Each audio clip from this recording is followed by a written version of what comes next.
is Janet with Right Like It Created, and today I am making a button. And so my crafting space here is a little congested because I have my button maker out on my table as well. So I'm working with two printables that you can get in the store at Right Like It Created. And so what I'm working with here is a marbled circle, and I am just going to punch that out using a 1-inch paper punch. And I've cut my paper kind of small, so I'm just trying to get this centered. I think I'm just going to hold it there actually, and that looks good. All right, and this design, as I have said before, is designed a little bit larger so that you can cut off some of the color, so you don't have to be so precise in your cutting. And then I'm going to take a word, and I'm just going to grab one here from, and I think I'm going to use BU, and I am just going to cut it with my scissors. I actually have some toner lines here that I can kind of follow, but I really don't mind if it's crooked or not cut out perfectly straight.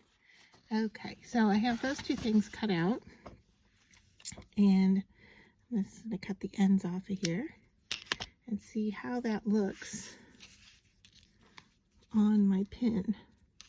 And I think I'm going to cut it down just a little bit more.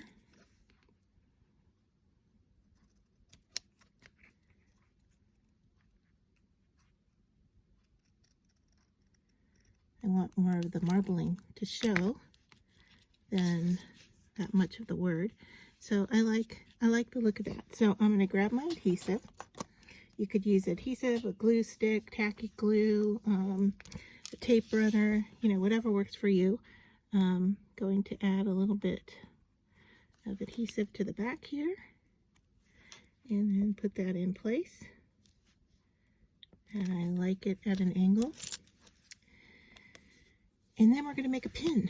So I have, let me see how much of this I can get in camera here. Okay, so I am going to then put this shape here and kind of get it centered. And then I'm putting the clear plastic coating over the top. All right, and then I'm going to move that over, and the button maker is going to crunch it and pick it up, and then it's going to take it over to the back side, and I'm going to pinch that again, and I'll show you all this in process, or after process, show you what it looks like. And it didn't quite grab on my button, so let me see if I can fix this in one go here.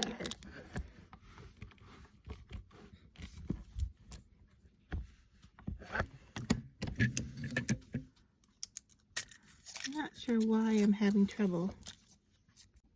All right, so here is my finished button, and just to show you what happened is that I was loading. I haven't used this in a while, and so I was loading it incorrectly. So what I want to do is put the metal piece on this side with the art on top of it, and then the clear film on top of that. Then the machine picks all of that up, and then I slide it over to the other part where it picks up the back of the button.